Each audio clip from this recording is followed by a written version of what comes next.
Hello everyone, welcome to our YouTube channel Platform of Learning। MATLAB programming tutorial series की इस video में scripts और functions को define और कॉल करना डिस्कस करेंगे, जिसका MATLAB प्रोग्रामिंग में बहुत ही इंपॉर्टेंट रोल है। If you will watch this complete video, we are sure that you will be able to use scripts and functions. Start करते हैं स्क्रिप्ट्स के इंट्रोडक्शन के साथ। स्क्रिप्ट्स एक सिंपल टाइप का मैटलैब प्रोग्राम होता है जिसमें ना कोई इनपुट दिया जाता है और ना ही कोई आउटपुट आर्ग्यूमेंट होता है। स्क्रिप्ट्स को यूज करके आप सीरीज ऑफ मैटलैब कमांड्स जैसे कि सीक्वेंशियल कंप्यूटेशंस को आप कमांड लाइन या फंक्शन कॉल के थ्रू रिपीटेडली परफॉर्म करवा सकते हैं। Next is how to create and run scripts. आइए इसे मैटलैब में प्रैक्टिकली करके देखते हैं। मैटलैब में स्क्रिप्ट क्रिएट करने से पहले आप मैटलैब का एक पाथ सेट कर दीजिए जहां पर आपकी स्क्रिप्ट फाइल सेव होगी और जहां से आप इसे लोड करेंगे। इसके लिए आपके पास ऑप्शन है सेट पाथ की, इस पर क्लिक कर दीजिए। यहाँ पर देखिए फोल्डर्स के नाम दिखा रखे हैं, जहां पर भी आप फोल्डर मैटलैब का सर्च पाथ में ऐड करना चाहें, ऐड फोल्डर पर क्लिक कर दीजिए। अब ये देखिए यहाँ पर इसका पाथ, मान लीजिए हम डेस्कटॉप पर मैटलैब नाम से एक फोल्डर बना देते हैं और इसके अंदर हम अपने मैटलैब के प्रोग्राम्स को मीन्स स्क्रिप्ट्स को या फिर फंक्शंस को सेव करेंगे। तो मैटलैब में गए, हमने कहा सिलेक्ट फोल्डर, तो ये हमारा डेस्कटॉप पे मैटलैब है, इसे हमने सेव कर दिया। तो अब इसके अंदर आप अपने स्क्रिप्ट्स या फाइल्स बना सकते हैं। अब हम यहाँ पर नई स्क्रिप्ट के लिए न्यू स्क्रिप्ट लेफ्ट टॉप में दिखाई दे रहा है, या तो इस पर क्लिक कर दीजिए या फिर न्यू के अंदर स्क्रिप्ट इस पर क्लिक कर दीजिए। दोनों ही तरीके से आप एक नई स्क्रिप्ट फाइल को क्रिएट कर सकते हैं। हमने न्यू पे क्लिक किया तो ये देखिए नई स्क्रिप्ट फाइल यहाँ पर ऐड हो गई है। तो यहाँ पर आप अपनी कमांड्स को एंटर कर सकते हैं जिन्हें आप कमांड विंडो पर सिक्वेंशली रन कर सकते हैं। तो सबसे पहले हम स्क्रिप्ट के अंदर कुछ कमांड्स देते हैं। मान लीजिए हमने कहा डेज और इसमें लिखा हमने हेलो और उसके बाद एंटर प्रेस किया। फिर से हम एक और लिख देते हैं डिस वेलकम टू मैटलैब, और ये हमारी कुछ सिक्वेंशियल कमांड्स हो गई हैं। और इसके बाद हम मान लीजिए एक वेरिएबल भी ले लेते हैं और इसकी वैल्यू 5 असाइन कर देते हैं और फिर b इज इक्वल टू हम कर देते हैं a प्लस 7। तो ये हमारी कुछ सिक्वेंशियल कमांड्स हो गई। अब हमें इन्हें सेव करेंगे, सेव पे क्लिक कीजिए और जो भी आपने मैटलैब का फोल्डर बनाया था, डेस्कटॉप में हमने मैटलैब नाम से एक फोल्डर बनाया था, इस पर हम दे देते हैं यहाँ पर माई स्क्रिप्ट नाम से इसे सेव करते हैं। डॉट एम एक्सटेंशन रहेगा फाइल का। तो हम सेव पर क्लिक करते हैं। इस कमांड विंडो पर हम इस स्क्रिप्ट का नाम लिखेंगे माई स्क्रिप्ट और फिर एंटर प्रेस कर दीजिए। तो ये देखिए यहाँ पर से ये हेलो जो था ये प्रिंट होकर के आ गया। उसके बाद नेक्स्ट कमांड थी वेलकम टू मैटलैब, तो ये प्रिंट होकर के आ गई। और जो हमने वेरिएबल यहाँ पर दिए थे या फिर कोई और कैलकुलेशन कंप्यूटेशन आप देना चाहें तो वो भी दे सकते हैं, तो वो भी यहाँ पर ऑटोमेटिकली आ चुके हैं। अगर ए की वैल्यू देखिए 5 आ गई और बी की वैल्यू देखिए 12 आ गई। स्क्रिप्ट्स को रन करने के लिए आप यहाँ पर जो स्क्रिप्ट का एडिटर विंडो है, यहीं पर देखिए ऊपर रन है।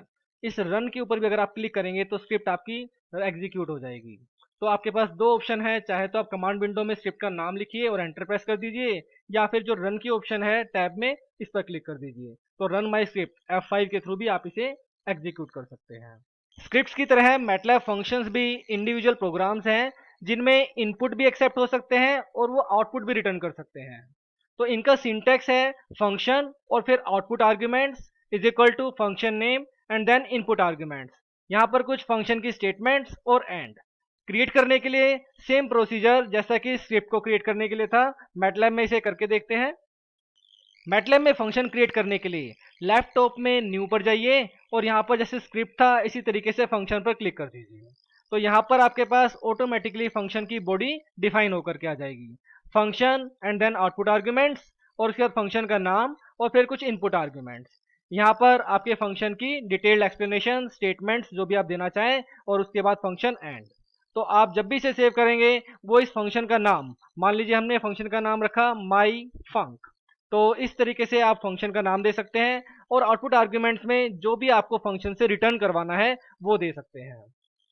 अगर आप फंक्शन के थ्रू सिंगल आउटपुट जनरेट करवा रहे हैं, इन दैट केस आपको आउटपुट नेम फंक्शन कीवर्ड के बाद दिखाना पड़ेगा, जैसे कि फंक्शन y। आइए इसे मैटलैब में करके देखें। Let's suppose we are going to create a function to calculate average of a series of numbers. तो इसके लिए हम यहाँ पर फंक्शन में जो आउटपुट आर्ग्यूमेंट था इसमें हम सिंगल आउटपुट लेकर चल रहे हैं, तो हमने यहाँ पर कर दिया सिंपल एक आउटपुट y और फंक्शन का नाम मान लीजिए हम माई फंकी रख देते हैं और इनपुट आर्ग्यूमेंट्स के अंदर एक सिर्फ आर्ग्यूमेंट हमने लिया x। हम लिखते हैं यहाँ पर y जो कि आउटपुट था is equal to sum of x divided by length जो कि एक प्री डिफाइंड फंक्शन है ऑफ x, और यहाँ पे से क्लोज कर दिया और ये एंड इसके अंदर रह गया। तो मैटलैब फंक्शन क्रिएट करने के बाद इस मैटलैब फंक्शन को सेव करेंगे। सेव पर क्लिक करते हैं, ये पूछेगा कि किस जगह पर आपको इस मैटलैब फंक्शन को फाइल को स्टोर करना है। तो डेस्कटॉप पर हमने जो एक फोल्डर बनाया था मैटलैब सर्च पाथ में ऐड करके, इसी के अंदर हम यहाँ पर अपने फंक्शन को सेव करते हैं। ध्यान रखिएगा कि फंक्शन का नाम जो है वही फाइल का नाम होगा। अगर आपने फाइल का नाम कुछ और दे दिया तो आपका जो कोड है वो उस फाइल के नाम से एग्जीक्यूट होगा, ना कि जो फंक्शन आपने यहाँ पर दे रखा है उस नाम से। तो हम यहाँ पर myfunc नाम से ही सेव करते हैं, डॉट एम एक्सटेंशन इसका रहेगा। अब जब भी आप इसे कॉल करना है तो ऑब्वियस सी बात है कि आपको इनपुट आर्ग्यूमेंट्स देने पड़ेंगे पहले। तो हम एक इनपुट आर्ग्यूमेंट बना लेते हैं, z is equal to 1 to 99 number हम यहाँ पर दे देते हैं। और इसके बाद हम देते हैं जो फंक्शन का नाम था myfunc, और फिर उसके बाद हम यहाँ पर दे देते हैं इसकी वैल्यू दैट इज z। और हमने यहाँ पर चाहे तो आप यहाँ पे क्लिक कर देंगे तो ये डायरेक्टली वैल्यू दिखा देगा। किसी और वेरिएबल के अंदर अगर आप इसकी वैल्यू को होल्ड करवा के रखना चाहते हैं तो वो भी आप रख सकते हैं। मान लीजिए हमने इसके अंदर होल्ड करवा लिया और हमने कहा एंड, तो ये अब देखिए जी को मैं क्लिक करता हूँ तो ये एग्जीक्यूट होकर के 50 इसने एवरेज दे दिया। तो इस तरीके से आप सिंगल आउटपुट के लिए फंक्शन को यूज कर सकते हैं मैटलैब में। Next is multiple output functions. अगर आप मल्टीपल आउटपुट्स को जनरेट करवाना चाहते हैं फंक्शन के थ्रू तो आप आउटपुट नेम को स्क्वायर ब्रैकेट्स में एनक्लोज कर दीजिए। देखते हैं इसका भी एक एग्जांपल मैटलैब के अंदर। मल्टीपल आउटपुट फंक्शन क्रिएट करने के लिए सबसे पहले हम एक न्यू फंक्शन जनरेट फाइल करते हैं, और इसके अंदर भी ये देखिए स्क्वायर ब्रैकेट के अंदर आउटपुट आर्ग्यूमेंट्स लिखे हुए हैं। मान लीजिए हम एक फंक्शन जनरेट कर रहे हैं अरिथमेटिक ऑपरेटर के लिए, तो हम यहाँ पर मल्टीप्लाई और डिवीजन के लिए करेंगे। तो हमने MUL और div दो आउटपुट आर्ग्यूमेंट्स दे दिए हैं यहाँ पर, और फंक्शन का नाम हम रख देते हैं यहाँ पर अरिथमेटिक ऑपरेशन। ओके, तो इनपुट आर्ग्यूमेंट्स दो रखते हैं हम जिसके बीच में मल्टीप्लिकेशन और डिवीजन होगी। और उसके बाद अब हम इनके अंदर कुछ स्टेटमेंट देते हैं। मान लीजिए हमने कहा multiply is equal to x into y, और इसी तरीके से डिवीजन जो कि सेकंड आउटपुट आर्ग्यूमेंट था उसके अंदर हमने दे दिया x डिवाइडेड बाय y, और इसको हमने यहाँ पर क्लोज कर दिया। तो एंड होने के बाद अब हम इस फंक्शन को सेव करेंगे। सेव पे क्लिक कीजिए। Again it will ask where to save. So desktop के अंदर मैटलैब जो हमने एक फोल्डर बनाया था जो कि सर्च पाथ के अंदर हम पहले इंक्लूड कर चुके हैं, तो यहाँ पर सेम नेम फंक्शन रखिए जो कि आपने बनाया था, उसी नाम से फाइल को सेव कीजिए। तो सेव किया हमने यहाँ पर, और अब हमें इसे कॉल करने के लिए दो इनपुट आर्ग्यूमेंट्स जैसे कि x और y थे वो चाहिए। तो हम नाम कुछ भी रख सकते हैं। मान लीजिए हमने कहा a इज इक्वल टू 60 और b इज इक्वल टू हमने कहा 5। अब हमें इस फंक्शन को रन करना है जिसके अंदर दो आउटपुट रिटर्न होंगे।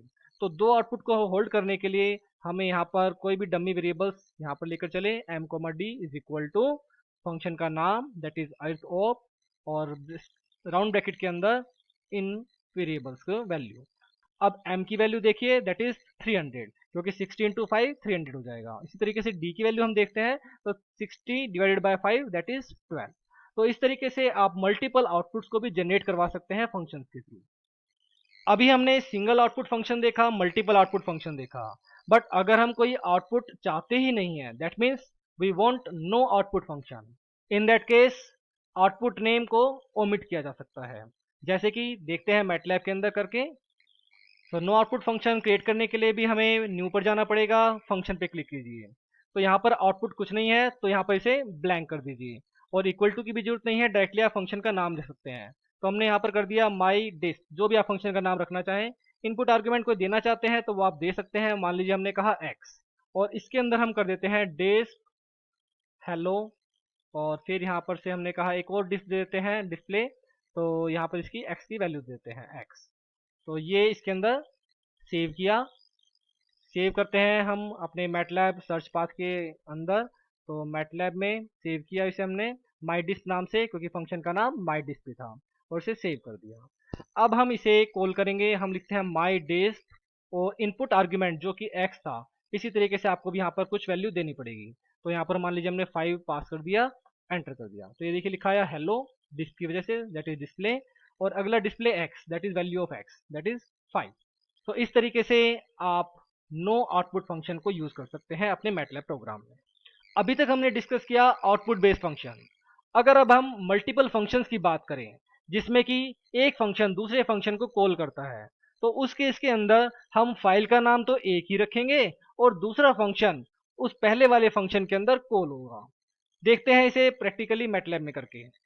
मल्टीपल फंक्शंस का यूज देखने के लिए हम एक न्यू फंक्शन फाइल बनाते हैं और इसी फंक्शन फाइल के अंदर हम पहले एक पेरेंट फंक्शन बनाएंगे, जैसे हमने कहा मल, और दूसरा डिवीजन के लिए। फंक्शन का नाम जैसा कि हमने पहले भी बनाया था अरिथमेटिक ऑपरेशन के लिए रख देते हैं और दो इसके अंदर आर्ग्यूमेंट रहेंगे।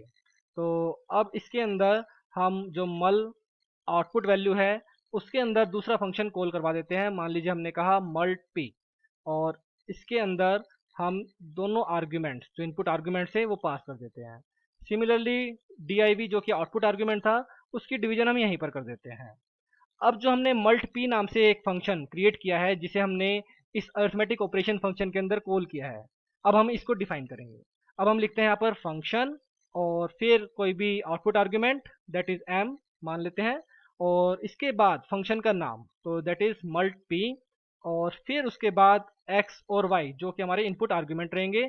आप इनका नाम कुछ और भी दे सकते हैं, और इसके अंदर हम output value is equal to x into y कर दीजिए।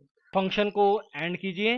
तो इस तरीके से हमने एक पेरेंट फंक्शन बना दिया अरिथमेटिक ऑपरेटर, और उसके अंदर हमने दूसरा फंक्शन कॉल किया है। तो ये पेरेंट फंक्शन हो गया और ये चाइल्ड फंक्शन हो गया। अब हम इस फंक्शन को सेव करेंगे। तो जो भी आपका पेरेंट फंक्शन था उसी नाम से इस फाइल को सेव कीजिए अपने मैटलैब सर्च पाथ के अंदर। तो मैटलैब के अंदर हमने यहाँ पर सर्च पाथ के अंदर इसे सेव कर लेते हैं। तो ये ऑलरेडी एग्जिस्ट करता था, हमने इसे रिप्लेस कर दिया। कॉल करने के लिए आप यहाँ पर सबसे पहले दो वैल्यूज चाहिए। a इज इक्वल टू 12 दे दिया हमने, और b इज इक्वल टू मान लीजिए 3 दे दिया। और अब हम यहाँ पर इस फंक्शन को कॉल करने के लिए आउटपुट आर्ग्यूमेंट देते हैं l कोमा m, और इसको दिया अब आगे फंक्शन का नाम दैट इज arith op, और वैल्यू को पास कर देते हैं। और जैसे हम इस पर क्लिक किया फंक्शन रन हो चुका है। l की वैल्यू देखिए, m की वैल्यू देखिए। तो यहाँ पर से 12 इंटू 3 36, और 12 divide by 3 that is 4। That means earth operator ने मल्टीप्लाई फंक्शन को कॉल किया है। अगर आप इसकी रनिंग देखना चाहें तो वो भी देख सकते हैं। मैटलैब स्क्रिप्ट्स और फंक्शंस दोनों ही m फाइल्स नाम से सेव होती हैं। m फाइल मीन्स मैटलैब, जो कि .m एक्सटेंशन से सेव होती हैं। इसमें बैच ऑफ कमांड्स हो सकती हैं जो कि सीरियली रन कर सकती हैं। स्क्रिप्ट फाइल्स विद और विदाउट फंक्शंस हो सकती हैं। जो भी वेरिएबल्स बनेंगे या फिर जो भी रिजल्ट आएंगे वो ग्लोबली एक्सेप्टेड होंगे। एग्जीक्यूशन सीक्वेंशियल मैनर में फॉलो होती है। जो भी फाइल होगी, चाहे वो स्क्रिप्ट फाइल हो चाहे वो फंक्शन की फाइल हो, वो कमांड प्रॉम्प्ट पर एग्जीक्यूट करी जा सकती है। साथ ही साथ एक इंस्ट्रक्शन भी है कि कभी भी ऐसी एम फाइल का नाम ना रखें जो कि मैटलैब फंक्शन या फिर कमांड ऑलरेडी एग्जिस्ट करती हो। Thanks for watching this video. Please do subscribe this channel if not subscribed so far. Thanks again.